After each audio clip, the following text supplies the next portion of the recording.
කමන්නේ නැහැ නේ. අපි එහෙම කතා කරගෙන යමු.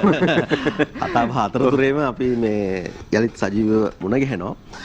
ඊටම සුවිශේෂී කතා බහකට අපි යන්න සූදානම් වෙන්නේ. ඔව් දැන් කොරෝනා වසංගත තත්ත්වයත් එක්ක ඒ රටට ලෝකයට බලපාලා තියෙන හැටි තරංග අපි විවිධ පුවත් වාර්තා ඇසුරෙන් සෑහෙන වෙලාවක් මුළුල්ලේ ඔබට තොරතුරු ලැබෙන්නට සැලැස්සුවා. මේ වඩ විට තත්ත්වයේ ඊයේ නිකුත් වුණු මාධ්‍ය නිවේදනයත් එක්ක ඇඳිරි නීති ලිහිල් කිරීමේ තත්ත්වයන් මේ කොහෙන් ගියත් අවසාන වශයෙන් අපිට කැරකිලා එන්න උනේ COVID-19 කොරෝනා සම්බන්ධවම තමයි. එතකොට මේ දිනවල අප වැඩිපුර උත්සුක වෙනවා මේන් එහාට අප ගමන් කළ යුත්තේ කොහොමද? රටක් විදියට ඒ වගේම ඊළඟට රටේ රාජ්‍ය ක්ෂේත්‍රයේ සහ රාජ්‍යාංශයේ සහ පෞද්ගලිකාංශයේ ව්‍යාපාර පැත්තෙන් පුද්ගලයෝ විදියට අපේ රැකියාව පැත්ත මේ හැම දෙයක් පිළිබඳවම අපිට අමුතුවෙන් හිතන්න තරංග වෙනවා. ඒ සඳහා වෙනම සූදානමක් අපිට සිදු වීමට වෙනවා මේ පවතින වාතාවරණයත් එක්ක. මේ සියල්ල අරමුණු කරගෙන අපේ ඊළඟ කතා බහ ගොඩනැගෙනකොට ඒ පිළිබඳව මේ කොරෝනා වසංගත තත්ත්වයේ ඉදිරි බලපෑම් ලෝක ආර්ථිකයට ශ්‍රී ලංකා ආර්ථිකයට කොහොම බලපාවිද කියන්නත් ඒ වගේම ව්‍යාපාර පැත්තෙන් මෙහි තිබෙන බලපෑම් සහ ව්‍යාපාරමය වශයෙන් අපි ඉදිරියේදී සූදානම් විය යුත්තේ කොහොමද මොන දේවල් කෙරෙහි වැඩි අවධානය දෙන්නට ඕනේද අපේ රස්සාව ඉඳලා මේ සුළු කාරණාවල ඉඳලා එතනින් එහාට රස්සාව කියන්නේ සුළු කාරණාවක් කියන්නේ බෑ ඒක බොහොම සංකීර්ණයි. නමුත් අපි පුංචි තැන ඉඳලා මහා ව්‍යාපාර දක්වාම මේ පිළිබඳව කතා කරන්න බලාපොරොත්තු වෙනවා. ඒ සඳහා පළමු කොටම අපි තාම ගෞරවයෙන් පිළිගන්නවා විශ්වවිද්‍යාල ප්‍රතිපාදන කොමිෂන් සභාවේ ගරු සභාපතිතුමා ඒ වගේම ව්‍යාපාර ආර්ථික විද්‍යාව පිළිබඳ ජ්‍යෙෂ්ඨ මහාචාර්යතුමා සම්පත් අමරතුංග මහතා ඔබතුමාව ආයුබෝවන්. ඒ වගේම අපි එක්ක මේ කතා බහට එකතු වෙනවා මෙරට කීර්තිමත් ව්‍යාපාරයක් වන ව්‍යාපාර ජාලයකට හිමිකම් කියන රයිගම් ව්‍යාපාර සමූහයේ ගරු සභාපති ආචාර්ය රවීල් ලියනගේ මහතා ආයුබෝවන් සුබදැසනක් ඔබතුමාට. තරංග අපි මේ කතා බහ කොහොමද පටන් ගන්නේ? අපි මේ කතා බහ අපි අපේ ජ්‍යෙෂ්ඨ මහාචාර්යතුමාගේම පටන් ගත්තොත් හොඳයි කියලා මම විශ්වාස කරනවා. අපි මොකද මේ ආර්ථිකය පිළිබඳව කතා බහ කරනකොට අපේ රටේ ආර්ථිකය, ලෝක ආර්ථිකය මේ සියල්ල පිළිබඳව අපි අවධානය යොමු කරන්න ඕන. දැන් COVID-19 ආවා. දැන් ඒකකින් අපි ඒක තුරන් කර ගනිමින් අපි යහපත් තැනකට එමින් පවතිනවා. දැන් මෙතනින් පස්සේ යහපත් තැනකට ආවට පස්සේ අපි කොහොමද රටක් විදිහට ලෝකයක් විදිහට ආර්ථිකයත් එක්ක සූදානම් වෙන්න ඕන කියන කාරණේම පටන් ගත්තොත් හරි වටි ඔබතුමාගේ. ඇත්තටම දැන් මේ ව්‍යසනය අපි බලාපොරොත්තු වෙන්නේ නැහැ. එතකොට මේක චීනේ පටන් ගත්තාම වුණත් ඒක චීනෙට තියලා අපි අපේ සාමාන්‍ය කටයුතු කරගෙන ගියා මිසක් අපි ඒ පිළිබඳ ලොකු අවධානයක් යොමු කරේ නැහැ. මම කියන්නේ මේ සාමාන්‍ය ජන ජීවිතේ. පාසල්වල, විශ්වවිද්‍යාලවල, සමාජයේ අපි එච්චර සැලකුවේ නැහැ. ඕන තරම් ඒ සම්බන්ධයෙන් අදහස් සමාජයට ගෙනහැර පෑවත් අපි ඒව එච්චර ගණන් ගත්තේ නැහැ. නමුත් ඒක ක්‍රමක්‍රමයෙන් රටවල් ආක්‍රමණය කරා. හැමෝටම තේරෙන්න පටන් ගත්තේ තමන්ට තියෙන ඒ දේවල් නැති වෙන්න පටන් ගන්නකොට, වැහෙන්න පටන් ගන්නකොට, රටවල් වශයෙන් වහගෙන එනකොට මොකද මේක අපි කවුරුත් අපේ ජීවිත කාලේ අපි දැකලා තිබුණේ නැහැ. අපි අහලා තිබුණෙත් නැහැ. මෙහෙම වසංගත තිබුණ බව දන්නවා වුණාට අපි හිතුවේ නෑ කවදාවත් මේ නූතන ලෝකේ මෙච්චර විද්‍යාව ප්‍රබලයි, මෙච්චර සොයා ගැනීම තියෙනවා. මේවා මැද්දේ මේ සති ගණන්, මාස ගණන් ගෙදරට වෙලා ඉන්න වෙයි, වැඩට යන්න නැතුව ඉන්න වෙයි කියලා අපි බලාපොරොත්තු වෙන්නේ නැහැ. ජීවත් වෙන කිසිම පරම්පරාවක් මොහොතේ නෑ. ඒ නිසා මේක අපි හැමෝටම ශනිකව තමයි මේ දොරාගුළු දාන්න සිද්ධ වුණේ.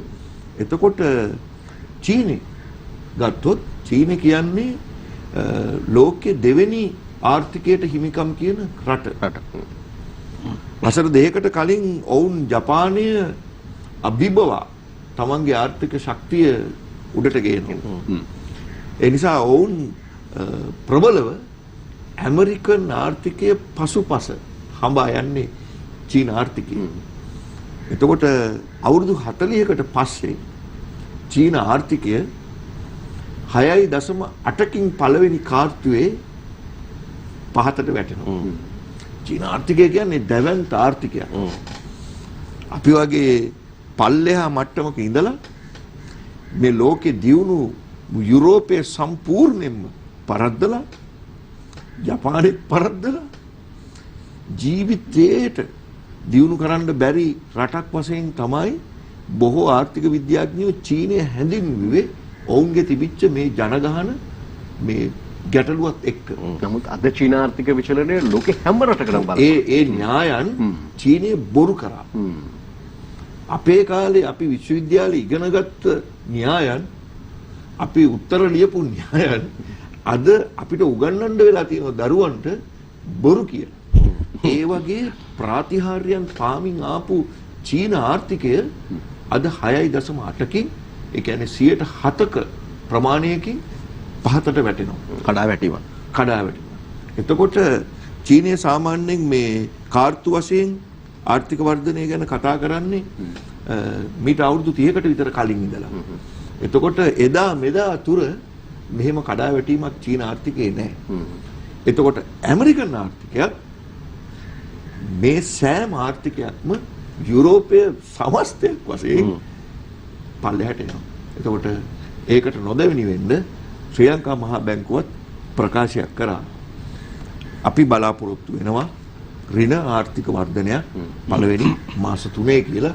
මොකද අපි ගෙවල් වල ඉන්නේ. අපි කවුරුත් පාරට බහින්නේ නැහැ. මේ වගේ වැඩසටහනකට ආවොත් එහෙමත් නැත්නම් කාර්යසාධක බලකායේ වැඩ පටන් ගත්තොත් ඇරෙන්න අපිට වෙන ක්‍රියාදාමයක් නැහැ. ඒ නිසා මේක මහා පුදුම දෙයකට ඇවිල්ලා තියෙනවා.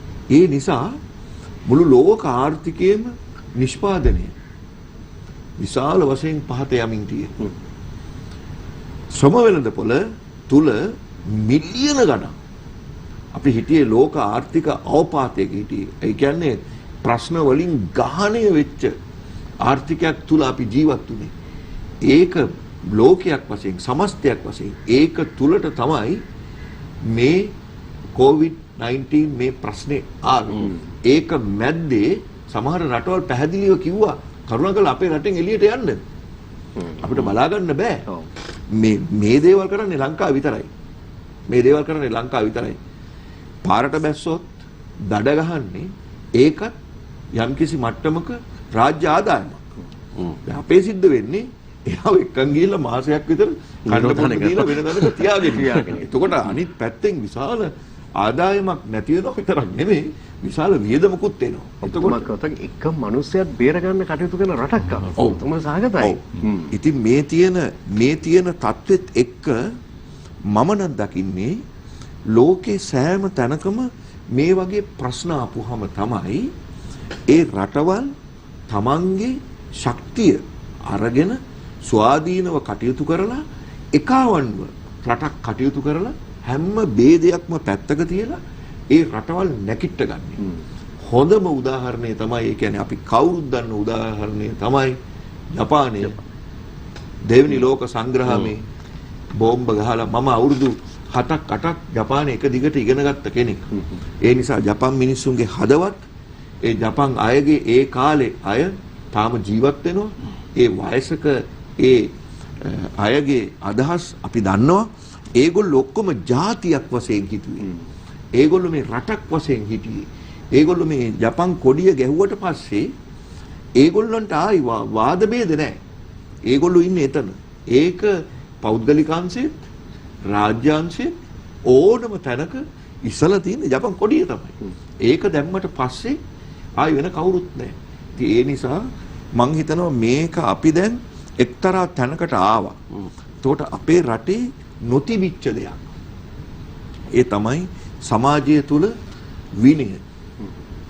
අපි දැන් එතනට ඇවිල්ලා තියෙනවා. අපි දැන් ගොඩක් අනිත් අය ගැන හිතන්න පටන් අරන් තියෙනවා. අපි ගැන හිතන්න පටන් අරන් තියෙනවා. එතකොට විශාල ගැටලුවක් තිබුණා අපේ රටේ මේ තාක්ෂණය පිළිබඳ අපි තැකුවේ නැහැ. අපේ විශ්වවිද්‍යාල කියන්නේ ඉතින් තාක්ෂණය උපදින තැන්. නමුත් අපි තාක්ෂණය භාවිතා කරාට අපි මේ තරම් භාවිතා කරේ නැහැ. අඟුරු කොළ පැලැස්සේ ඉන්න දරුවෙකුට එයාගේ මූණ බලාගෙන එයාගේ ප්‍රශ්නෙට උත්තර දෙන්න ඕනේ කියලා අපි ඒ තරම් හිතුවේ නැහැ. හැබැයි මේ තාක්ෂණය අපි දියුණු කරලා තිබුණේ. නමුත් මේ ගැටලුව මේ වසංගතයත් එක්ක දැන් විසඳීගෙන එනවා. ඒ නිසා අපිට මේ ලෝකාර්ථිකයේ කොහොම වුණත් ලංකාවේ ආර්ථිකයත් දැන් අපි පුරෝකථනය කරලා තිනවා මොකද්ද තත්ත්වය කියලා. මේ මොනවා වුණත් අපි දකින්න ඕනේ මම පෞද්ගලිකව දකින දේ තමයි අපිට දැන් කතා කරන්න තියෙන්නේ කොවිඩ් එක්ක ජීවත් වෙන්නේ කොහොමද කියලා. කොවිඩ් නැති කරන්නේ කොහොමද කියන එකට තාම බේත් නැහැ. තාම ඒ පිළිබඳව හරියමං මෙන්න මේකයි උත්තරේ කියලා එකතු කරලා බෙදලා වැඩි කරලා කවුරුත් අපිට තාම කියලා නැහැ. ඒ නිසා දැන් අපිට තියෙන්නේ උගත් සමාජයක් විදිහට කොහොමද මේ වසංගතය එක්ක අපි ජීවත් වෙන්නේ? කොහොමද මේ වසංගතයත් එක්ක අපි මේ වසංගතය අපේ ඇඟට දාගන්නේ නැතුව අපි කොහොමද ගමනාගමනයට සහභාගී වෙන්න ඕනේ? කොහොමද අපි පන්තියක වාඩි වෙන්න ඕනේ? කොහොමද වැඩපළකට එන්න ඕනේ? ඒක තමයි අද අපි කතා කළ යුත්තේ. එහෙම නැතුව අපි අද කතා කරන්නේ දැන් 20 වෙනිදා රජය සාධාරණ විවෘත කිරීමක් විවෘත කරා. ඒ නිසා ඒකත් එක්ක මං හිතනවා අපේ සමාජයේ උගත්කම මනින දර්ශකය තමයි මේ ලිය කියවීමවත් එහෙමත් නැත්නම් මේ පරිගණක සාක්ෂරතාවයවත් නෙමෙයි අපිට දැන් ඔන්න අවිట్లా තියෙන අවස්ථාවක් සමාජයට රට බේරගන්න. එතකොට මේකට අපි සම්බන්ධ වුණේ නැත්නම් තමයි අපිට සෙකන්ඩ් වේව් එකක් එන්නේ. අපි ඒ නිසා දැන් අපිට තියෙනවා බුද්ධිමත් රටක් වශයෙන් බුද්ධිමත් සමාජයක් වශයෙන් අර ලෝකසිතිය මේ ලංකාවේ කොඩිය තාමත් තියාගන්න නම් අපි දැන් අද ඉහළ මට්ටමක ඉන්න නිසා ඒක තියාගන්න නම් සමාජයක් වශයෙන් බුද්ධිමත්ව කටයුතු කරනවා. ඉතාම වැදගත් කාරණා අභියෝගයක් ජ්‍යෙෂ්ඨ මහාචාර්යතුමාගෙන් කියුණා. ඔය අතරේ රවිලියගේ මහත්මයා දැන් මේක කොහොමද අපේ රටේ ව්‍යාපාර ක්ෂේත්‍රයට බලපාලා තියෙන කියන හැටි ගැන කියන්න ඔබ බොහෝම සුදුසු කෙනෙක්. ඔබටත් ඒ අත්දැකීම ඔබ විඳිනවා සහ ඔබට පේන්න තියෙනවා. මේ ඉදිරි කාලයේදී අපිට මොන විදිහට මේක දැනේවිද තවදුරටත්? ඇත්තටම අපිට මේ ගැන කතා කරනකොට ඉදිරි කාලය ගැන කතා කරන්න ඉස්සෙල්ලා අපි පොඩක් පහුගිය කාලය ගැන මතක් කරලා තිබුණොත් හොඳයි. මහාචාර්යතුමා සඳහන් කළා වගේ මේ අපි කොහොමත් ලෝකාර්ථික අර්බුදයකට මුහුණ දීලා තිබුණා. ලංකාව විතරක් නෙමෙයි ලෝකයේත් ඒකට අපි කියන රිසෙෂන් එකක් කියලා ඒක තත්ත්වයකට මුහුණ දීලා තිබුණා. හැබැයි ඒ අතරතුරේ තමයි අර කොවිඩ් ඇවිල්ලා කඩාගෙන වැදුනේ මෙතනට. ඉතින් මේකත් එක්ක අපිට දැන් ලංකාවේ ආර්ථිකය කියන්නේ දැන් ඇමරිකාවේ නැත්නම් චීනයේ ආර්ථිකය ගැන අපි කතා කළා.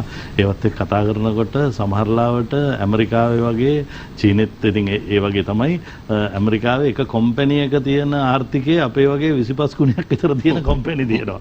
උදාහරණයකට Apple එකේ තියෙන ට්‍රිලියන් ඩොලර් ට්‍රිලියන් එක ඒගොල්ලන්ගේ වත්කම් තියෙනවා. ඒ වගේම ඒගොල්ලෝ ඩොලර් බිලියන් 2500ක් විතර වගේ ඒගොල්ලන්ගේ තියෙනවා මේ වාර්ෂික ආදායම. ඉතින් අපේ තියෙන්නේ මම හිතන්නේ මහාචාර්යතුමා මාව නිවැරදි කරලා වැරදි නම් ඩොලර් බිලියන් 80ක් 90කට අඩු තත්ත්වයක්. එතකොට මේක දැන් මේක කියන්නේ මේ ආර්ථිකයේ තියෙන මේ සම්පූර්ණ තියෙන මේ හුමාරු වටිනාකම් නිෂ්පාදනය මේ අපේ ත්‍රිවිල් මල්ලි කෙනෙක් පාරේ දිව්වත් ඒකත් මේකට එකතු වෙනවා. මේ වෙළඳාම තොග වෙළඳාම සිල්ලර වෙළඳාම මේ හැම එකම තමයි මේ ආර්ථිකයක දළ ජාතික නිෂ්පාදිතය කියලා කියන්නේ. එතකොට මේක මාසයක් අපිට නැති වුණානේ දැන්. ගිය 20 වෙනිදා ඉඳලා මේ 20 වෙනිදා වෙනකන් අපිට දැන් මාසයක් නැති වෙලා තියෙනවා. එතකොට මාසයකටත් වැඩි අතරම බැලුවොත් 15 විතර ඉඳන් මේ වේව් එක පොඩ්ඩක් තිබුණා. නමුත් මාසයක් කියලා අපි කිව්වත් මාසයක් නැති වෙලා තියෙනවා. ඔය මාසය ඇත්තටම ලංකාවට හරි වැදගත් කාලයක්. විශේෂයෙන්ම තොග වෙළඳාම, සිල්ලර වෙළඳාම, ඒ වගේම මේ ඇඳුම් පැළඳුම් වෙළඳාම, අපි වගේ ආයතන නිෂ්පාදනය කරන කෑම වෙළඳාම වගේ දේවල් විතරක් නෙමෙයි නිෂ්පාදනයකට ඒ වගේම පාරේ දුවන ත්‍රිවිල් එකට බිස්නස් වැඩි කාලයක් කියලානේ කියන්නේ මේ අවුරුදු කාලේ. එතකොට සීසන් එක කියලානේ කියන්නේ. එතකොට මේ සීසන් එක කොහොම නත්තල් එන සීසන් එකටත් වඩා ඒ වගේ දෙගුණයක් විතර ලොකු සීසන් එකක්. එතකොට මේ සීසන් එකේදී හරියටම සීසන් එකේ බිස්නස් පටන් ගන්නකොටම දැන් මාර්තු මාසේ මුලින් ඉඳන් ඕක පටන් ගන්නෙ නැහැ. බිස්නස් පටන් ගන්නකොටම විශේෂයෙන්ම රෙදිපිලි වෙළඳාමෙම පටන් ගන්න නිකන් මේ පය තිබ්බ පමණයි. එතකොට ඔක්කොම ගෙනල්ලා තියාගෙන ඔක්කොම දාලා පටන් ගන්නකොටම හරියටම 15 වෙනිදා විතර ඉඳන් ආවා 19 වෙනිදා රට වැහුවා. දැන් එතකොට මේකෙදි අපි නිකන් සාමාන්‍යයෙන් එස්ටිමේට් එකක් කරනවා ඩොලර් බිලියන 10ක් විතර වගේ අපිට මේ කාලෙදි තියෙන මේ තියෙන ආර්ථිකයේ දළ ජාතික නිෂ්පාදිතය අඩුම ගානේ 8ක්වත් අපිට අහිමි වුණා. මොකද හැම ආයතනයක් හුඟක් ඒවා වහලා තිබුණා, කඩ වහලා තිබුණා, පාරේ බස් දිව්වේ නැහැ, ත්‍රිවිධ දිව්වේ නැහැ. ඊගාවට මේ කොත්තු කඩේ වැඩ කරේ නැහැ, තැඹිලි කරත්තකාරයට බිස්නස් නැති වුණා. මේ හැම එකක්ම මේ ආර්ථිකයේ කොටස් නේ. එතකොට දැන් බිලියන 10ක් අපිට අහිමි වෙලා තියෙනවා මේ කාලේ. දැන් ඒක දැන් අපිට ඒකට අපි කියන රිකවරි එක. එහෙමත් නැත්නම් නැවත ප්‍රතිස්ථාපනය කිරීම කියන්නේ අපිට එක අභියෝගයක්. ඒක අභියෝගයක්. මොකද ආර්ථිකයේ වටිනාකම එකපාරට අඩු වුණා. ආර්ථිකයේ කොහොමත් මුලින් ඉඳලම තිබුණා ප්‍රශ්නයක් ලෝක ආර්ථිකයේ ප්‍රශ්නයක් එක්ක. ඒකට මේක අර මොකද්ද හොරේ පිටට මරේ කියලා අපි කියන්නේ. ඒ වගේ මේක කඩාවැටෙනාම ඇවිල්ලා දැන් මේක අඩු වුණා. දැන් අපි ඍණ වර්ධනයකට යනවා කියන එක ගැන ආයි කතා කරන්න දෙයක් නෑ. දැන් ඊගාවට තියෙන්නේ ඔබ අහපු ප්‍රශ්නය ප්‍රගීත. ඒ ප්‍රශ්නය තමයි දැන් ඊගාවට දැන් 20 වෙනිදාම පටන් ගත්තා. දැන් 20 වෙනිදා පටන් ගත්තාම අර දැන් ලයිට් ස්විච් දානවා වගේ එකපාරට මේක ටක් ගාලා ආර්ථිකය එකපාරට නැගලා එන්නේ නැහැනේ. දැන් මේක ආර්ථිකයක් කියන්නේ හුඟක් දේවල් වලින් සමන්විත. ඒකේ තියෙනවා කර්මාන්ත තියෙනවා, ඊගාවට සේවා තියෙනවා. සේවා ඇතුලේ තව තුග වෙළඳාම, රක්ෂණය, බැංකු කටයුතු මේ හැම එකක්ම යන හිටලානේ. ඊගාවට නිෂ්පාදන පැත්තෙන් හුඟක් නිෂ්පාදන ආයතන වල මිනිස්සු වැඩ කරන්න මිනිස්සු නැහැ. ඊගාවට මුද්‍රව්‍ය නැහැ. ඊගාවට කෘෂිකර්මාන්ත ශාස්ත්‍රය අපි කොච්චර වැඩ කරන්න කියලා කිව්වත් ඒවැ කෘෂිකර්මාන්ත ශාස්ත්‍රය හරියට වැඩ නියලුනේ නැහැ. මේ කාලේ ගාක් ගෝයන් මේ කුඹුරු වැඩ කරන කාලේ කියන වපුරන කාලේ. ඉතින් මේවා එක එක විදිහේ එක එක මට්ටම් වලින් අඩු වෙලා තියෙනවා. දැන් ඊගාවට දැන් හෙට මේක නවත්වුවාන් පස්සේ ඊගාවට තියෙන ප්‍රශ්නේ තමයි දැන් මේ ටික ආයි කරකවන්න පටන් ගන්නනේ කොහොමද? පොඩ්ඩක් කරලා බයිසිකලයක් වුණත් දැන් හයියෙන් පාගන්න ඉස්සෙල්ලා බොහොම අමාරුවෙන් පැඩල් එකට ගල්ලා කකුල තියලා එහෙම යන්න. එතකොට ඒකත් ප්‍රශ්නයක් අපිට. එතකොට දැන් මම ව්‍යාපාරිකයෙක් හැටියට දකින්නේ මේ තියෙන ප්‍රශ්නෙත් එක්ක අපි මේකේ අවස්ථාවන් ගැන අපි වෙනම කතා කරමු. මේකට අමතරව මම මේක කියන්නේ බලපෑම දැන් ව්‍යාපාරිකයෝ හැටියට අපිට තියෙන දේ තමයි මේ ලංකාවේ සාමාන්‍යයෙන් සුළු හා මධ්‍යම පරිමාණ සහ ශුද්‍ර මට්ටම අපි කියන මයික්‍රෝ බිස්නසස් කියලා මේ ඔක්කොම ගත්තාම සාමාන්‍යයෙන් බිස්නසස් 1 මිලියනයක් විතර තියෙනවා ලංකාවේ. මිලියනයක් විතර බිස්නස් තියෙනවා. ඕක සාමාන්‍යයෙන් මේ නිර්වචනය අනුව මේගොල්ලෝ හැමෝම කියනවා ඒ හැමෝම ව්‍යවසායකයෝ කියලා. නට අපේ නිර්වචනය අනුව ඊට වඩා පොඩ්ඩක් න්‍යායාත්මක නිර්වචනය වෙනස්. ඒකෙන් ලක්ෂ 2ක් විතර බිස්නස් මේ ඔන්ටර්ප්‍රීනර්ස්ලා එහෙම නැත්නම් ව්‍යවසායකයෝ ඉන්නවා. ඉතුරු ලක්ෂ 8ක් විතර බිස්නස් කාරයෝ ඉන්නවා. දැන් මේක විස්තර කරන්න ගියොත් එහෙම මේ බිස්නස් කාර්යයයි ඔන්ටර්ප්‍රීනර්යි වෙනස් වෙන්නේ කොහොමද? නැත්නම් ව්‍යාපාරිකයා සහ ව්‍යවසායකයා වෙනස් වෙන්න එක ගැන කතා කරන්න වෙලාවක් නෙමෙයි. කොහොම වෙතත් අපිට මේකෙන් මේ ව්‍යාපාරික අර ලක්ෂ 2 ඒගොල්ලන්ගේ ව්‍යාපාර කොහොම හරි පරිස්සම් කරගනි. මොකද ඒගොල්ලන්ගේ ඒවට තියෙන උපක්‍රම ස්ට්‍රැටජිස් තියෙනවා. මම කියන්නේ බැරි ප්‍රශ්න වෙයි. හැබැයි මේකේදී අර ශුද්‍ර ඒ වගේම සුළු හා මධ්‍යම පරිමාණයේ මේ ව්‍යාපාර ටික ඒ කියන්නේ අපි ඒකට කියමු කොත්තු කඩයක් කියලා. එහෙම නැත්නම් තැඹිලි කරත්තෙත් මෙතෙන්ට එනවා. ඒ වගේ පොඩි තනිව ව්‍යාපාර කරන, ස්වයං ව්‍යාපාර කරන මේ හැමෝම මේක ඇතුළේ ඉන්නවා.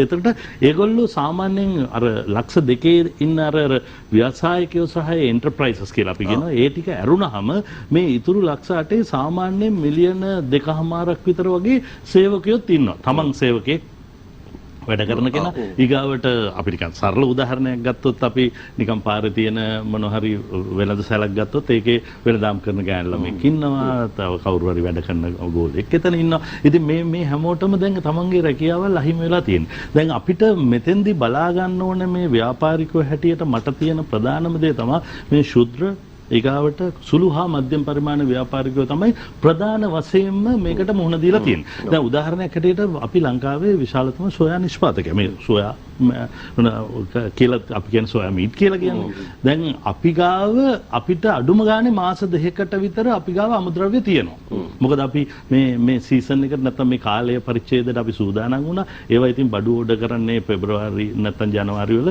ඒවා ටික ආවා මේ නීති කාලෙත් අපි ඒවා ක්ලියර් කරලා අපි ගත්තා. එතකොට සෝයා නිෂ්පාදකයෝ ප්‍රධාන සෝයා නිෂ්පාදකයෝ 2-3 දෙනෙක් ඉන්නවා. ඒ ඉතුරු ටික ඔක්කොම මේ ශුද්‍ර මට්ටමේ සෝයා නිෂ්පාදකයෝ 250ක් විතර ඉන්නවා. ඉස්සර 275ක් විතර හිටියා. දැන් මේ තොරතුරු අනුව පොඩ්ඩක් අඩු වෙලා 250කට වැඩි ප්‍රමාණයක් මේ පොඩි මේ ගම් මට්ටමේ මේ ඉන්න මේ ස්වයං ව්‍යාපාරිකයෝ ඉන්නවා. එයාගේ සමහරට සෝයා හදන තැන ඉන්නේ ආයි ඩෝන මහත්තයා තමයි වැඩ කරන්නේ. ඊගාවට රෙප් කෙනෙක් හැටියට වැඩ කරන්නේත් එයා. ඉතින් එක මට්ටම් වලින් පොඩි වෙලා ඉනවා. සමහරට 100 හමාර වැඩ කරන මේවා. දැන් ඒගොල්ලන්ට දැන් අමුද්‍රව්‍ය නැහැ. මේ උදාහරණයකට කියන්නේ. මොකද අපි හදනවා පිටරටින් අපි සෝයා නගට් ගේන්නේ නැහැ. හැබැයි අපි මේකට සෝයා පිටි කියලා මේ ඩීෆැටඩ් සෝයා ප්ලා කියන එක ගෙන්නනවා. ඒක ගෙන්නන්නේ ඉන්දියාවෙන්. එතකොට ඒ සෝයා ප්ලා ගෙන හැල්ලා අපි මෙහි නගට් එක හදනවා. ඒම හදන අය 4-5 දෙනා ඉන්නේ. ඒකෙන් ප්‍රධානියෙක් අපි. එතකොට අපි තමයි මේ පොඩි මට්ටමේ අයින්ට මේගොල්ලන්ට අමුද්‍රව්‍ය දෙන්නේ. එතකොට දැන් අපිට තීරණයක් ගන්න වෙනවනේ මේ අවස්ථාවේදී. දැන් අපි එහෙම තීරණයක් ගන්න නැහැ. නමුත් මේ අවස්ථාවේ තීරණයක් ගන්න වෙනවා. අපිට දැන් ඉන්දියාව වහලා හින්දා.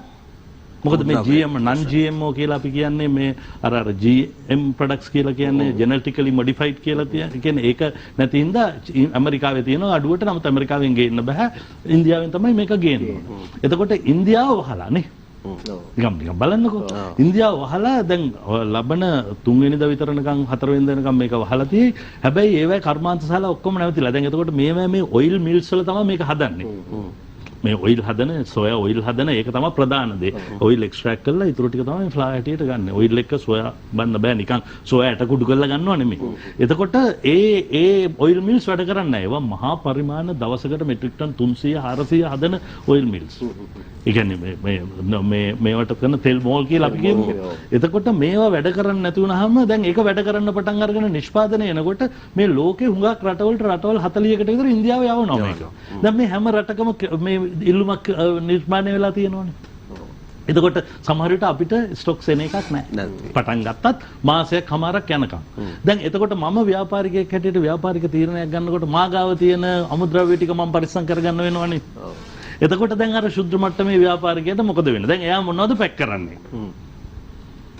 දැන් මම පහුගිය දවස්වලත් මට පුළුවන් විදිහට පොඩි අයින්ට දුන්නා. හැබැයි මම ව්‍යාපාරික තීරණයක් හැටියට මට මාස 3කට මේ මැටීරියල් ස්ටොක්ස් එයිද කියන එක මට මේ අමුද්‍රව්‍ය එයිද කියන එක මට හරියටම මේ ස්ථිර නැහැ, ස්ථාවර නැහැ. එතකොට මම මගේ පරිස්සම. දැන් මම මේ කිව්වේ ප්‍රධාන මට්ටමේ මහා පරිමාණ ව්‍යාපාරිකයා හිතන විදිහ.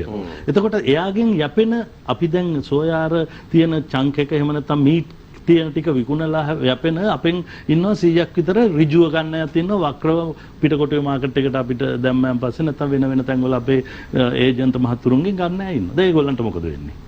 දැන් ඔන්න ඕක මම මේක උදාහරණයක් හැටියට විතරයි මේක කිව්වේ. දැන් ඕක මුළු ශ්‍රේෂ්ඨයේ පුරාම හැම තැනකදීම මේ වගේ ප්‍රශ්න. මේ එක ප්‍රශ්නයක් විතරයි මේ වගේ ප්‍රශ්න. ඊගාවට මූල්‍ය පැත්තෙන් බැංකුව හරියට වැඩ කරන්න අපි ප්‍රධාන නිෂ්පාදකයෝ හරි නැත්නම් නිෂ්පාදකයෝ හරි සේවා සපයන්නෝ හරි අර මං කිව්වේ පළවෙනි ලක්ෂ දෙකෙන් සෑහෙන පිරිසක් ඒගොල්ලන්ට එකක් තියෙන ව්‍යාපාරික ඥානය සහ ඒවට පිළිබඳ දැනුම සහ ඒවට පිරිස් ඉන්නවා. දැන් අර අට පරිස්සම් කරගන්න එක තමයි මේ වෙලාවේ අපි ඔක්කොමත් එක අහුවෙලා කරන්න ඕනේ. ඔබ කියන විදිහට සංචිතයක් පවත්වාගෙන යන්න බැරි ශුද්ධ මට්ටමේ ඒගොල්ලන්ට සේවකයෝ ගන්න බෑ. දැන් පහුගිය කාලේදී මම 9 වෙනිදා වෙනකම් ෆැක්ටරි වැඩ කළා. ඊගාවට ආයි 15 වෙනිදාට පටන් ගත්තා. මට නමුත් දැන් සාමාන්‍ය කෙනෙකුට 19 වෙනිදා වැහුවාම මිනිස්සු ගෙවල් වල ගියා ඇඳිරි නීති බලපත්‍ර ගැනීමේ ඉතින් රටේ තියෙන නීති අනුව ප්‍රශ්න තිබුණා. එතකොට අපිට පුළුවන්කම තිබුණා අපේ තියෙන සෞඛ්‍ය ආරක්ෂිත ක්‍රම රජයට ඔප්පු කරලා ඒවට විශේෂ බලපත්‍ර ගන්න. හැබැයි සාමාන්‍ය කෙනෙකුට ඒක බැරි වුණා. දැන් ඔයා කල්පනා කරන්නකො මොකක්ද තත්ත්වය කියලා. ඉතින් මං හිතන්නේ අපිට මේ ශුද්ධ හා සුළු පරිමාණ ව්‍යාපාරිකයෝ ටික නැවත මේ ආර්ථිකයට ඉතාම අවශ්‍යයි. මොකද ඒගොල්ලන්ගේ දායකත්වය 73ක් විතර තියෙනවා මේ ආර්ථිකයේ. මේ පෞද්ගලික අංශයේ දායකත්වයට. ඉතින් මේ වගේ පෞද්ගලික අංශයක් කියන්නේ මේ වගේ අද වෙළඳපොළ ආර්ථික ක්‍රමයක් තියෙන රටවල් ලෝකේ රටවල් 175ක් විතර තියෙන්නේ. ඒවැ 70ක් 80ක් ලංකාවේ 72ක් විතර ආර්ථික කටයුතු මෙහෙවන්නේ පෞද්ගලික අංශය. මෙහෙවනව නෙමෙයි ආර්ථික කටයුතු වලට දායකත්වය දෙන්නේ. එතකොට වගේම ඒ අයගෙන් යැපෙන ඒකනේ 72ක් වෙනවා කියවම රුපියල් විතරක් නෙමෙයි යැපෙන පිරිස. ලංකාවේ සේවකයෝ ඉන්නවා 185ක් විතර. ඒ කියන්නේ රජයේ සේවකයෝ 115යි. දැන් හිතන්නකෝ ඉතුරු ටික කෘෂි කර්මාන්තාංශයේ ඉන්නවා ස්වයං වැඩ කරන 120ක් 25ක් විතර. ඒ ඉතුරු අනික ඔක්කොම මේ සුළු මධ්‍යම පරිමාණ මහා පරිමාණ මේ ව්‍යාපාරවල ඉන්නේ නැහැ. ඉතින් මේ හැමෝටම මේක ගලාගෙන පල්ලෙහාට ගියාම එතන පොඩි තර්ජනයක් තියෙන පොඩි නෙමෙයි සෑහෙන තර්ජනයක් සහ අපිට ලොකු ප්‍රශ්නයක් තියෙනවා විසඳ ගන්න. ඒකෙන් දැන් මේ ආචාර්ය රවි ලියනගේ මහත්මයා මේ පැහැදිලි කිරීමත් එක්ක දැන් මම එන්නේ ඔබතුමා ගාවට අපේ ජ්‍යෙෂ්ඨ මහාචාර්යතුමා ගාවට මේ දැන් ජපානය පිළිබඳව ඔබතුමා පැහැදිලි කරා. අපි දන්න විදිහට තරංග අපිට විරාමයක් ලබා ගන්නටත් තියෙන නිසා මහාචාර්ය මම දැක්ක ඉස්සෙල්ලා මහාචාර්යතුමාත් මේ රවිලිනගේ මහත්මයාගේ අදහසක් බොහොම හොඳින් නිරීක්ෂණය කරමින් ඉන්නවා. ඒ ගැන එතුමාටත් අදහසක් අනිවාර්යයෙන්ම තියෙනවා. මේ කිටි විරාමයේ ප්‍රශ්න දැන් යන්න සූදානම් වෙන්නේ අපේ ජේෂ්ඨ මහාචාර්යතුමා ගාවට. දැන් ජපානය ගැන අපි කතා කරා මුල්ම අවස්ථාවේදී. අපිත් අර කියන විදිහට මේ අලු මතින් නැගිට්ට ෆීනික්ස් කුරුල්ලා වගේ ජපානයේ ඉහළට ආවා කියනකොට ලංකාවටත් දැන් එන්න පුළුවන් නේ. මෙතුමා මේ පැහැදිලි කරගෙන ආපු කාරණාත් එක්කම මේ මධ්‍යම සහ සුළු කර්මාන්තවල යෙදෙන ව්‍යවසායකයන්ට මේගොල්ලන්ටත් යමක් දැනෙන්නත් එක්ක අපි පොඩ්ඩක් පැහැදිලි කරගත්තොත් කොහොමද අපි නැගී සිටින්නට ඕන මේ වෙලාවේදී? සමාජයේ අවංකභාවය අතිශය වැදගත්. දැන් රජය මේ වෙනකොට හොඳ පියවර කීපයක් අරන් තියෙනවා කෘෂිකාර්මික භාණ්ඩ ආනයනය නවත්තලා තියෙනවා. ඒකෙන් දේශීය ගොවියට බය නැතුව ඒ කර්මාන්තයට එන්න පුළුවන්කම ලැබිලා තියෙනවා. දැන් අපේ ආර්ථිකයේ සංයුතිය ගත්තහම අපේ 25%ක් ශ්‍රම හමුදාවෙන් කරන්නේ කෘෂිකර්මය. හැබැයි අපේ දේශීය ආදායමෙන් ඒ අය නිෂ්පාදනයට හවුල් වෙන්නේ 7%ක් පමණයි. 25යි 7යි. එතකොට දුප්පත්කම. එතකොට ආදායම් මට්ටම අපිට පැහැදිලි වෙනවා කෘෂි අංශයේ තියෙන. දීවර කර්මාන්තයේ විතරයි දලදේශීය නිෂ්පාදිතයෙන් 1.2% සපයන්නේ. අනෙක් ඔක්කොම ගත්තොත් සහල් ගත්තොත් අනෙකුත් ධාන්‍ය වර්ග ගත්තොත් පළතුරු ගත්තොත් තේ පොල් රබර් මේ ඕනම දෙයක් ගත්තොත් ඒ අයගේ දායකත්වයේ 1%ක්වත් නැහැ. අයි ඔක්කොම එකතු වෙලා 7%යිනේ. ඒ නිසා මෙතන හැබැයි අපිට සමාජයක් වශයෙන් හිතන්න තැනක් දැන් ඇවිල්ලා තියෙනවා. අපේ රටේ මුළු ලෝකෙත් එක්ක සලකලා බලද්දී මේ තරම් ප්‍රාතිහාර්යයක් පාන්න පුළුවන් කෘෂි අංශයක් අපිට තියෙද්දි අපේ රටේ මේ කෘෂි අංශයට තියෙන උපදේශන සේවාව ඊටාම පහළ මට්ටමක තියෙනවා. තේ මහත්තයා ඉන්නේ තේ වැවෙන ප්‍රදේශවල තේ නිෂ්පාදකීන්ට උදව් කරන්න. නමුත් තේ මහත්තයා බලන්නේ කොහොම හරි ඒ හොඳ තේ පොඩි ඉඩම් ටික උගසට ගන්න. එහෙම නැත්නම් නිමාඩු නිකේතනයක් යාළුවෙකුට කොළමින් ඒ පැත්තෙන් අරගෙන දෙන්න. එතකොට ඒ වැඩසටහන් අපේ හරියට ක්‍රියාත්මක වෙන්නේ නැහැ. ඊට පස්සේ ගත්තොත් මේ කෘෂිකර්මාන්තයේ අතරමැදියා ගත්තොත් එයාට හොඳ වාහනයක් තියාගෙන හොඳ ගෙයක් දොරක් තියාගෙන දරුවන්ට හොඳට උගන්වගෙන කටයුතු කරන්න පුළුවන් වුණාට අර මහන්සි වෙලා නිෂ්පාදනය කරන ගොවි මහත්තයාට ඒ තත්වයට එන්න පුළුවන් කමක් නැහැ. එතකොට මේ අපේ මේ සෑම channel එකකම අපේ ප්‍රශ්න ඇවිල්ලා තියෙනවා. අපි මේවා හරියට හඳුනාගෙන නැහැ. එතකොට මේවට සමාජයටත් පුළුවන් උදව් කරන්න. දැන් උදාහරණයක් හැටියට ජපානයේ මම ලක්බබු අත්දැකීම් තියෙනවා. චීන ගෝවා ගෙඩිය යෙන් 390යි. ජපානයේ ගෝවා ගෙඩිය ගත්තාම ඒක යෙන් 500ක් පැනලා. හැබැයි අර වයසක ජපන් මහතුරුත් නෝනලත් ඇවිල්ලා අර ගණ්ඩ ඉස්සෙල්ලා බලන්නේ මේකේ ලේබල් එක. මේක කොහෙද හදලා තියෙන්නේ? අනේ අපේ රටේ කෘෂි අංශයට මේ ටික යන්න ඕනේ කියලා අර ගණන් වැඩි එක අරගෙන ඒගොල්ලෝ ඒක පරිභෝජනයට ගෙනියනවා. එතකොට මේ එක කොඩියක් එක ජාතික ගීයක් කියලා මදි කරන්න ඕනේ. කරන්න පුළුවන් තැන් තමයි ඇත්තටම ඒ වගේ තැන්. ඒ නිසා ජපානයේ හැමතිස්සෙම බඩුවක් මිලදී ගන්නකොට ඒක කුඩා නිෂ්පාදකයෙකුද කියලා බලනවා. මොකද හැමතිස්සෙම පාරිභෝගිකයා හිතනවා මේක මේ අම්මා කෙනෙක් හදලා තියෙන්නේ. මේක මේ තාත්තා කෙනෙක් හදලා තියෙන්නේ. මේක මේ නංගි කෙනෙක්, මල්ලි කෙනෙක් මේක හදලා තියෙන්නේ. ඒ නිසා මේක හොඳ ඇති. දැන් මෙතුමාගේ ව්‍යාපාර ගත්තොත් එහෙම මහා පරිමාණ වුණාට ඒවා මේ දර තමයි භාවිතා කරන්නේ. හොරන පැත්තේ ඉන්න අම්මලා තාත්තලා තමයි එතන වැඩ කරන්නේ. දුවලා පුතාලා තමයි එතන වැඩ කරන්නේ. තුමා කතා කරන්නේත් එහෙමයි. එතකොට අපිට සමාජයට පුළුවන් නම් එතනට එන්න සමාජයට පුළුවන් කුඩා නිෂ්පාදකයාට යම්කිසි අතක් දෙන්න අපේ ආයතන පද්ධතියෙන් එහාට ගිහිල්ලා. අනිත් දේ තමයි මම ජපානයෙන්ම උදාහරණයක් අරන් කියන්නම්. ජපානයේ මිනිස්සු කෙසෙල් ගෙඩි කනවා. හැම ගෙදරකම හැම මේසයක් උඩම කෙසෙල් ගෙඩි පුංචි ඇවරියක් තියෙනවාම තමයි. ඒක අත්‍යවශ්‍ය දෙයක් කෙසෙල් ගෙඩි. හැබැයි ජපානයේ කෙසෙල් ගෙඩි හැදෙන්නේ නැහැ. හැබැයි ජපාන් මිනිස්සු කෙසෙල් ගෙඩි කන්නේ ඒගොල්ලෝ ගාව තියෙන මේ කහපාට කෙසෙල් ගෙඩි විතරයි. ඒගොල්ලෝ කන්නේ ගෙඩිය කහපාටයි නැට්ට කොළ පාටයි. ඒ නැට්ට කොළ පාට වෙලා තියෙනවා කියලා කියන්නේ මේක ගොඩාක් ඉදිලා නැහැ. ඒ නිසා මේකේ සීනි ප්‍රමාණය ඒ තරම් නැහැ. එතකොට ඒගොල්ලෝ ඒ ගෙඩිය කන්නේ ඒ මට්ටමකදී ශරීරයට තවත් හොඳ වෙන වෙලාවෙ. ඒ නිසා බොහෝ වෙලාවට ගෙදරට ගේන කෙසෙල් ඇවරිය දවස් දෙකක් ඇතුළත ඉවර වෙන්න ඕනේ. තුන්වෙනි දවසේ අර නැට්ට කහ වෙනවා. එතකොට ඒගොල්ලන්ට කන්න බෑ. නැට්ට කහ වුණොත් අපේ කඩේදී ඒක ආයි කවුරුත් මිලදී ගන්නෙත් නැහැ. ඒ නිසා මේක මහා අභියෝගයක් ජපානයට කෙසෙල් යවන එක. ඇයි එක දවසක් ඇතුළත මේක මිනිස්සු කාලා ඉවර කරන්නත් ඕනේ. ඒක නිසා තමයි අපේ ඇඹිලි පිටියේ කෙනෙකුට ජපානයට කෙසෙල් යවන්න බැරි.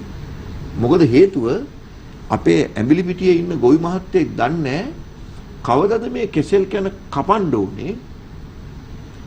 නැට්ට කොළ පාටට ගෙඩිය කහ පාටට ජපානයේ මේසයක් උඩට යන්න. තාක්ෂණය. ඔව් මේක කැපුවට පස්සේ දවස් කීයක් යනවද කොළඹට ගේන්න? කොළඹ වරායේ දවස් කීයක් මේක තියෙනවද? කන්ටේනරේ දවස් කීයක් ටෝකියෝ නුවරට ඕසකා නුවරට ගිහින් බාණ්ඩ දවස් කීයක් මූද මැද්දේ යනවද? උෂ්ණත්වය කීයද මේ කන්ටේනරේ ඇතුලේ? ඊට පස්සේ ටෝකියෝ නුවර කොච්චර දවස් කීපයක් තියෙනවද? තියලාද මේක සුපර් මාකට් එකකට එන්නේ කියලා ඇඹිලි පිටියේ ගොවි මාර්ට්‍යය දන්නේ නැහනේ. ඒක දන්නේ කවුද? අපේ රටේ ඉන්න විද්‍යාඥයෝ. අපේ ආයතන නැද්ද මේ කෙසෙල් පිටරට යවන්න? අපේ ආයතන තියෙනවා. ඒතකොට ඇයි අපි යවන්නේ නැත්තේ? එතකොට කෙසෙල් හැදෙනවා නම් කෙසෙල් හදාගන්න එක නේ තියෙන අමාරුම දේ. මොකද ජපානයේ කෙසෙල් නැහනේ. එතකොට මේ අපි ගන්න කෙසෙල් ගෙඩිය අපිට ලොකු ගානකට ජපානයේ විකුණන්න පුළුවන්. මොකද ජපානයේ තියෙන්නේ කහපාට එක කෙසෙල් ගෙඩි වර්ගයක් විතරයි. ලංකාවේ තියෙනවා කෙසෙල් ගෙඩි වර්ග 25කට වඩා. අඹ වර්ග තියෙනවා 25කට වඩා. එතකොට මේ කෘෂි කර්මාන්තයේ 107ක නිෂ්පාදන දායකත්වයක් දීලා 125ක් දුක් විඳින එකට වග කියන්න ඕනේ අපි. ඒ කියන්නේ අපිත් මමත් නියෝජනය කරන මේ විද්‍යාඥයෝ මේ දැවැන්ත ආයතන තට්ටු 25 30 තියෙන ආයතන. එතකොට අන්න ඒ ආයතන වලින් තමයි කියන්න ඕනේ ඇඹිලි පිටියේ ගොවි මහත්තයාට ඔයා අද ඔක කපන්න කියලා. එතකොට අර රබර් මහත්තයා, තේ මහත්තයලා, කෙසෙල් මහත්තුරු ඕනේ. ඇයි? ඒගොල්ලෝ උපාධිධාරීන්. ඒගොල්ලෝ තමයි ගිහින් මේක වැඩේ කරන්න ඕනේ. එතකොට අපේ රටේ ඔය එක කොඩියයි ඒක ඒව මේවා අපි ඒ ඕන වෙලාවට අපි සතුටට ඒක කිව්වට අපි ඒක ක්‍රියාත්මක කරන්නේ නැහනේ 100%ක්. එතකොට ඒක ආවොත් අපිට ඒවා අපේ නව අපනයන ස්ථානයකට අපේ රට ගෙනියන්න පුළුවන්. සමහරවිට දැන් ඔබතුමාම කිව්වනේ දැන් මේක එක කොටස්කාරයෙක් මමත් කියලා. ඔව්. ඔබතුමාලා මේ වෙනකොට මොනවද ඒ වෙනුවෙන් කරලා ගෙනෙන යෝජනා තවද? ඔව් ඇත්ත වශයෙන්ම මේක අපි කොටස් වශයෙන් වෙන් වෙලා කටයුතු කරගෙන යන්න බෑ. ඒකට තියෙන හොඳම උදාහරණය තමයි අපි අධ්‍යාපනය සම්බන්ධයෙන් අතිගරු ජනාධිපතිතුමා කාර්යසාධක බලකායක් පිහිටෙව්වා. ඒකෙදි අපිව වෙන් කළේ නැහැ. ඕගොල්ලෝ උසස් අධ්‍යාපනය බලා ගන්න. ඕගොල්ලෝ අධ්‍යාපනය බලා ගන්න. ඔය අය මේ අපේ අනිකුත් කාර්මික විද්‍යාල කොටස් බලා ගන්න කියලා අපිව වෙන් කරේ නැහැ. සියලුම උපකුලපතිවරු ප්‍රතිපාදන කොමිසමේ සභාපති ඇතුළුව අපේ පාසල් වල විදුහල්පතිවරු අපි ඔක්කොම එකම කමිටුවක අද වැඩ කරන්නේ. ඒ නිසා ලංකාවේ විසඳ ගන්න බැරි වෙච්ච ගැටලු මේවා වෙන් කළා දාලා තියපු තැන් නිසා ඇති වෙච්ච ගැටලු අපි මේ වෛරසයට පින් සිද්ධ වෙන්න මේ දවස්වල ගොඩක් විසඳ ගත්තා. වෛරසය හොඳ පැත්ත. ඒක ගොඩක් අපි විසඳ ගත්තා. එතකොට මට හිතෙනවා මේ අලුත් ලංකාවක් කියන දේත් එක්ක තමයි අපි නැගිටින්න ඕනේ. මං කියවනේ අපි ඉන්න ඕනේ මේ COVID-19 එක ජීවත් වෙන්නේ කොහොමද කියලා මම නම් හිතන්නේ. මං හිතනවා අපි දැන් අපේ කතාබහ වෙනස් වෙන්න ඕනේ එතනට. මහාචාර්යතුමා මේජේෂ මහාචාර්යතුමා මේ ලංකාවේ කෙසෙල් ගෙඩිය ජපානයට ගිහිල්ලා ජපාන් වැසියා මේසෙ උඩට ගන්න තැන දක්වාම මේක මොකද්ද වෙන්න ඕනේ කොහොමද වෙන්න ඕනේ කියන කාරණාව පිළිබඳ අවධානය යොමු කරා වගේ සමහරවිට අද අපි අපේ දරුවෙට දෙන ඇපල් ගෙඩිය ඒ දරුවටත් වඩා වයස ඇති. ඒ රටවලින් ඇවිල්ලා මේ අපි අපේ මේ සූටට එනකොට එතකොට මෙරට ප්‍රමුඛ පෙළේ ව්‍යාපාරිකයෙක් විදිහට ඔබ වැනි ආයතන වලට තමයි නේද මහාචාර්යතුමනි මේකේ ආරම්භය මේ සඳහා නායකත්වය දෙන්න පුළුවන්. දැන් ඔබ හරියට අපි තාම සතුටටපත් වෙනවා. ඔබ ඔබේ ව්‍යාපාර තලයට වඩා පල්ලෙහා මට්ටම ශුද්‍ර ආයතන ගැන සුළු හා මධ්‍ය පරිමාණ ආයතන ගැන සිතීම. මේක තමයි මම හිතන්නේ අපි බලාපොරොත්තු වෙන වෙනස සංකල්ප මේ වශයෙන් සිදු විය යුතු වෙනස. ඒකට අර තැනට එන්න මොනවද අපිට කරන්න පුළුවන්? ඇත්තටම දැන් මහාචාර්යතුමා කිව්වා වගේ රජය සහ රජයට අනුබද්ධ ආයතන විශේෂයෙන්ම අපි කියන තාක්ෂණය සහ ඒවට අවශ්‍ය තාක්ෂණයටත් එක්ක උඩට ගිය මාකටිං කියන නැත්නම් අලෙවිකරණය ඒකට අවශ්‍ය නැව්ගත කිරීම අපි ඒවට කියන ලොජිස්ටික් කියලා ඒ වගේ දේවලුත් මේකට සම්බන්ධ වෙන්න ඕනේ. මොකද එක පැත්තකින් විතරක් අපේ කෘෂිකර්ම මහත්තයා ගිහිල්ලා ඇඹිලිපිටිය ගොවියට කෙසෙල් වවන කෙනාට උපදෙස් දුන්නට විතරක් මදි. මේක අර මහාචාර්යතුමා කිව්වනේ දැන් මේ කොවිඩ් වසංගතයට පින් සිද්ධ වෙන්න අපේ තිබිච්ච මේ කැඩලා ගියලා තිබිච්ච අධ්‍යාපනයේ තියෙන ප්‍රශ්න සෑහෙන්න එකතුමා ඒකේ ප්‍රධානියා හැටියට මේවා විසඳගත්තා කියලා. ඉතින් ඒ වගේ දැන් අපිටත් හොඳ වෙලාවක් මේක විසඳ ගන්න පියවර තියන්න. මම මේ ජනාධිපතිතුමාගේ ප්‍රමුඛ ජනාධිපති ලේකම්තුමා අග්‍රාමාත්‍යතුමා මේ හැමෝම එකතු වෙලා මේ අපිට දැන් හොඳ ඇග්‍රිකල්චර් ඉකොනොමි එකක් එහෙම නැත්නම් කෘෂි ආර්ථිකයක් හදන්න හොඳ වෙලාව. මම ඒකට පොඩි උදාහරණයක් කියන්නම්. දැන් අපි ඉස්කෝලේ ගියේ කාලේ කිව්වම වයස අහු වෙනවා. කොහොමරි ඉස්කෝලේ ගියේ දැනට අවුරුදු අවමාසයෙන් අවුරුදු 40කට කිට්ටු වෙන්න ඉස්සර වෙනකම් ඉස්කෝලේ ගියා නේද? අපි 35 38ක් වෙනකම්. එතකොට අපි ඉස්කෝලේ යන්න පටන් අරගත්තා ඊට අවුරුදු 10කට 12කට ඉස්සෙල්ලා. ඒ කියන්නේ අවුරුදු 50කට විතර පොඩි උන් කාලේ ඉඳලම අපි ඉස්කෝලේ බස් එකේ ගියා. ඉතින් ඒ කාලේ ඉස්කෝලේ වාහන වෑන් අරන් තිබුණේ නැහැ. මම ගියේ හොරණ ඉස්කෝලේ ගියේ. මෙතුමා ගියේ ආනන්දයට. හරිද? එතකොට මම ඉස්කෝලේ යන කාලේ අර හොරණ ටවුන් එක දැන් තියෙන ටවුන් එක නෙමෙයි වෙන ටවුන් එකක් තිබුණේ.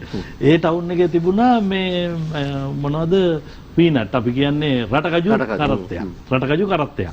ඒ රටකජු කරත්තේ බදින්නේ වැලි දාලා අපේ රටකජු ටික බැදලා ඒ ටික හලලා ඉවරලා හුණ්ඩුවක දාලා ඒක අර ගොට්ටකට දාලා කඩදාසි ගොට්ටකට දාලා ඒක 7.5යි 7.10යි විකුණනවා. වැඩිපුර පොඩ්ඩක් දාලා විකුණනවා. හරිද? අද අවුරුදු 50කට පස්සේ ඔයා යන්නකො ටවුන් එකට ඔය කරත්ත වෙනස් වෙලා තියෙනවද? ඒක අර නිකන් තිබිච්ච කරත්තේ අර ඇලුමිනියම් ටිකක් ගහලා තියෙනවා. අර බදින චාච්චියයි වැලි ටිකයි එහෙමයි. ඒ දවස්වලටත් වඩා මේ පැකේජින් කියන එක ඒ දවස්වල කඩදාසි කොලයක එතුවේක දැන් අර shopping bag එකක මේ රටේ මේ පරිසරයට අහිත කරවෙන එක දාලා අර හුණ්ඩුවේම අර අඩිය ටිකක් උස්සපු හුණ්ඩුවෙන්ම කිරලා දෙනවා. එකම දේ වෙනස් වෙලා තියෙන්නේ ඒ වගේ 50 ගුණයක් විතර ගණන් වැඩිලා කරා. එතකොට අපි අනික් පැත්තෙන් බලනකොට ලංකාවේ මම මේ කිසිම ව්‍යාපාරිකයෙක් එක්ක පෞද්ගලික මට්ටමේ තරහක් නෙමෙයි. හැබැයි මම මේ පිට රටින් ඕන නැති දේවල් ගේනල්ලා මෙහෙ විකුණන ව්‍යාපාරිකයෙක් එක්ක ඇත්ත වශයෙන්ම පෞද්ගලිකවම තරහයි. ඉතින් ඒකින්ද අපි ජම්බෝ පීනට් කියලා જાතියක් ගේනවා. ලොකු ජම්බෝ පීනට් කියලා පොඩි ළමයින්ටත් කන්න දෙනවා. වැඩි හිටියොත් එක අවස්ථාවකදී මේක ප්‍රයෝජන කරනවා. මේ ටික චීනෙන් ගේනවා. එතකොට ඒවා ලස්සනට සුදු කළා, ඒවා ටෝස් කළා, එක එක සෝල්ට් දාලා, එක එක කෝටින්ග්ස් සුගර් කෝට් කළා, ඊගාවට වහාබි කියලා ඔය මිරිස් සැරට තියෙන ඒවා වටේට තවරලා අපිට ලස්සනට කන්න දෙනවා. අපි හොඳට ගිහිල්ලා රුපියල් 200කට මේ පැකට් එකක් අරගන්නවා. හැබැයි අපේ තියෙන රටකජු ඊට වඩා අරහයි. එතකොට මම ඊයේ කතා කළා ලංකාවේ ඉන්න කෘෂි කර්මාන්තයේ ප්‍රධාන මහාචාර්යවරයෙක් එක්ක මේ සම්බන්ධයෙන් දැන් කොහොමද කෘෂි ආර්ථිකය ගොඩනගන්නේ? මේ ටීවී වැඩසටහන් වලට සම්බන්ධ වෙන්න නෙමෙයි. මහාචාර්ය රංජිත් සේනරත්න මහත්මයා හිටපු උපකුලපතිතුමා මේ රුවන විශ්වවිද්‍යාලයේ ඔහු කෘෂි කර්ම අංශයේ මහාචාර්යවරයෙක්. මම ඇහුවා සර් මේ රටකජු වවන්න බැරිද? අපිට මේ රටකජු කියන්නේ මේක නෙමෙයි. අර ජම්බෝ පීනට් ලොකු එක වවන්න බැරි. ඇයි බැරි මෙහි? අපිට ඕන තරම් වවන්න පුළුවන්. එකම දේ අපිට බීජ නැහැ. ඒකට අවශ්‍ය මොනවා හරි හදන බීජ නැහැ. ඒවා අපි තිබිච්ච ඔක්කොම බීජ නිර්මාණය කරන තැන් ඒවා බීජ හදන ගොවිපළවල් අරවා ඒවා ඔක්කොම වැහිලා ගිහිල්ලා. දැන් අපි පිටරටින් බීජ ගෙන්න. ඒවා ගෙන්නකොට සමහර ඒවා මෙහි ගණන් වැඩි. ඒවා බීජ හරියට වෙලාවට එන්නේ නැහැ. ඒ වගේ ලොජිස්ටික් ප්‍රශ්න අරවා හින්දා ඒක. අනික තමයි අපි වවන්න පුළුවන් භූමිය අඳුන ගන්න ඕන. හැමතැනම වවන්න බෑ. එතකොට ඒවට ප්‍රභේද අඳුන ගන්න ඕන. ඊට පස්සේ අපි ඒවට උපදෙස් දෙන්න ඕන. එහෙම දෙනවා නම් ඔය චීනෙට වඩා හොඳට ජම්බෝ පීනට් මෙහෙ නිකන් රටකජු වෙනවනේ ජම්බෝ පීනට්. දැන් මේක මේ පොඩි සරල තර්කයක් නෙවෙයි නිකන් කල්පනා කරලා බලන්නකෝ. එතකොට අපේ තාම රටකජු කරත්තේ අර විදිහට අර පොතුත් එක්ක අටත් එක්ක ඒ විදිහටම කළුවටත් එක්ක ඒක දෙනවා. අපි ජම්බෝ පීනට් ලොකු පැකට් එකකට ගහලා එල්ලලා පීවී එක ඇඩ්වර්ටයිස් කරලා කනවා. දැන් මේක කොච්චර ලැජ්ජාවක්ද කියලා බලන්නකෝ. මේ පීනට් එක කියලා අපි නිකන් කතාවට කියන්නේ නිකන් පීනට් වගේ කියලා කියන්නේ මේ ඉංග්‍රීසියෙන් කියනකොට මොකුම වැදගත් දෙයක් නැති එකක් ගැනනේ මේ කතා කරන්නේ පීනට්ස් කියලා කියන්නේ. හැබැයි ඒකත් අපි දැන් ගේනවා. දැන් අපිට හිතන්න වෙලාවක් ලැබිලා නැද්ද මේකේ? දැන් හිතන්න අවස්ථාවක් නෙමෙයිද තියෙන්නේ. දැන් මම මේ කිව්වේ එක උදාහරණයක් විතරයි. මම උදාහරණයකට දැන් කතාව දිගට යනවා. දැන් නෙදර්ලන්තය කියන්නේ ලංකාවෙන් 60%යි කෙටි කරගන්නත් වෙනවා විනාඩි 5ක විතර තමයි තව ඉතුරු. හරිද? දැන් කතාව දිගයි. නෝ නෙදර්ලන්තයේ ආර්ථිකය ලංකාවෙන් 60%ක් තමයි භූමි ප්‍රමාණය. ලෝකයේ දෙවැනියට කෘෂි කර්මාන්ත ඇමරිකාව ගාවට පිටරට යවන්නේ නෙදර්ලන්තය. හරිද? අවසන් වශයෙන් මම ඔබතුමාගෙන් විමසන්න කැමතියි. දැන් අපිව බලාගෙන ඉන්න හිතවතුන්ට මේ ඕනම ශේෂ්ත්‍රයක ඕනම මට්ටමකින් එකනකොට මේ වෙලාවේ දෙන්න තියෙන පණිවිඩය මොකක්ද? මේ කොවිඩ් එක අපි නැගිටිනකොට. ඊටාම කෙටි පණිවිඩය අපි මේකට ඔක්කොම එකා වගේ ඉන්න ඕන මහාචාර්යතුමා කිව්වා වගේ අපිට මේක අවස්ථාවක්. මම කියන්නේ අවස්ථාවක්. ඩොලර් එක 200ට ගිය එකත් 250ට ගියත් අවස්ථාවක්. අපිට දේශීය ආර්ථිකයක් හදන්න. අපි කියන්නේ ස්වයං පෝෂිත නෙමෙයි දේශීය වශයෙන් දේශීය ආර්ථිකයක් හදන්න. එතකොට දේශීය ආර්ථිකයක් හදන්න අපි ඔක්කොම එකා වගේ නැගිටලා තියෙනවා. මේ කෘෂි කර්මයේ විතරක් නෙමෙයි කර්මාන්ත ක්ෂේත්‍රයේ සේවා මේ ඔක්කොම ඕනේ. මේ හැම එකක්ම එකතු වෙලා අපි දේශීය ආර්ථිකයකට මොකද මේ අපිට හැමදාම මේ විදිහට ඩොලර් වලට මේ හිඟා කකා ඉන්න බෑ. එන්න මේක යනවා මේ අපේ ගෙවුම් සෙසින්ගේ එන්න වැඩි වෙනවා. ගෙවුම් සෙසින්ගේ ප්‍රතිඵලයක් තමයි ප්‍රධාන වශයෙන් මේ ඩොලර් එක ඉහළට යන්නේ. ඒක හින්දා අපිට දේශීය ආර්ථිකයක් ලෝකල් එකොනොමිය ලෝකලයිස් එකොනොමි එකක් අපි මේක ඇතුලේ හදන්න ඕනේ.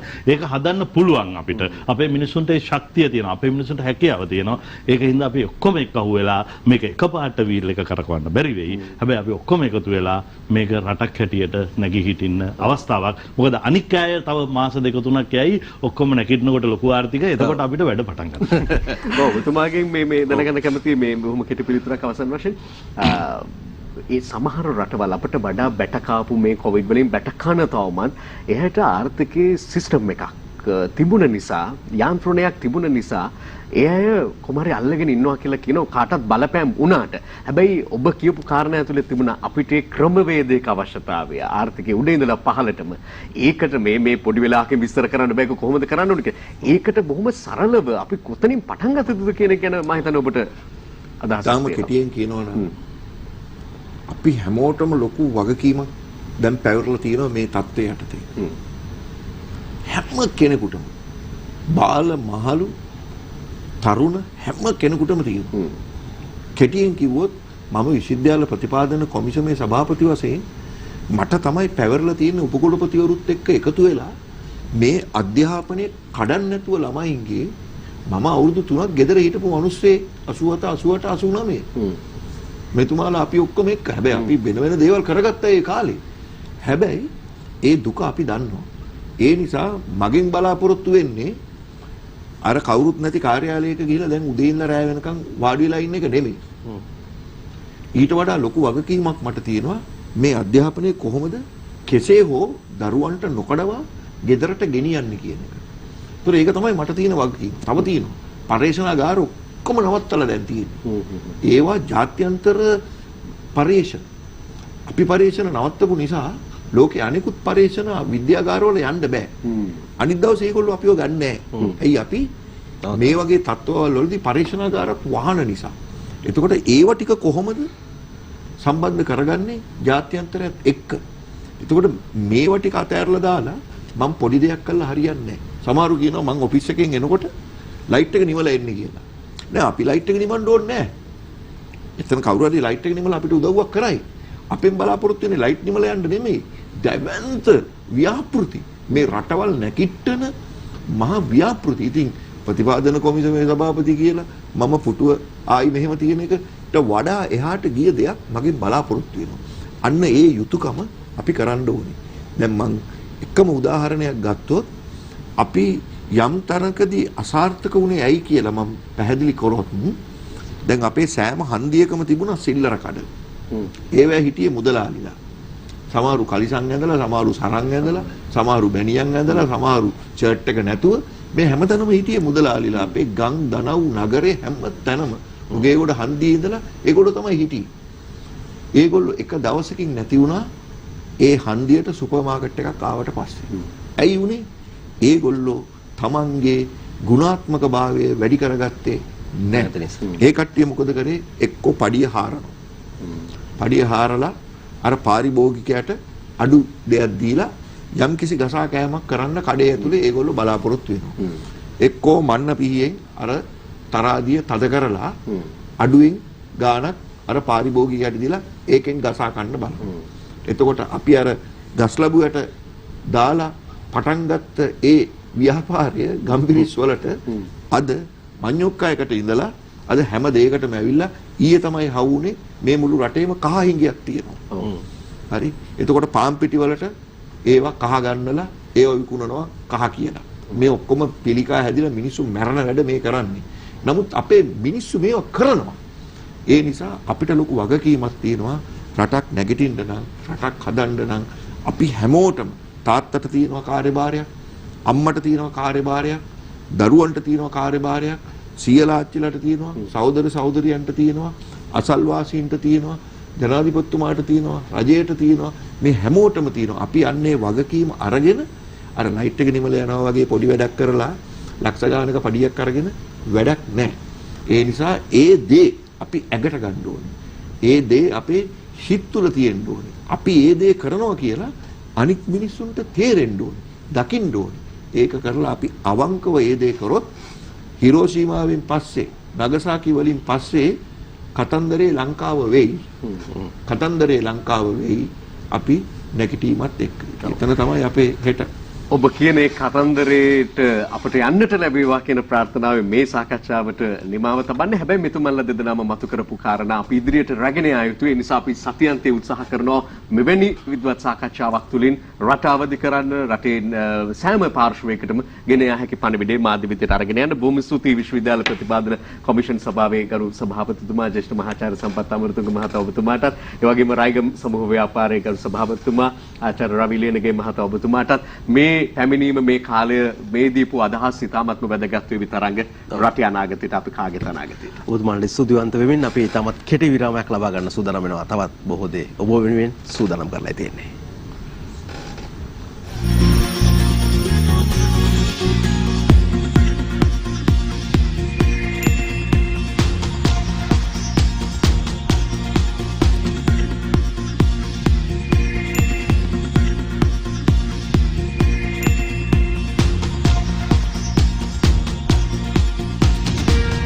දිනපතා අලුත් වීඩියෝ සහ ප්‍රවෘත්ති නැරඹීමට ඉහත බටන් එක ක්ලික් කර සියත TV සබ්ස්ක්‍රයිබ් කරන්න.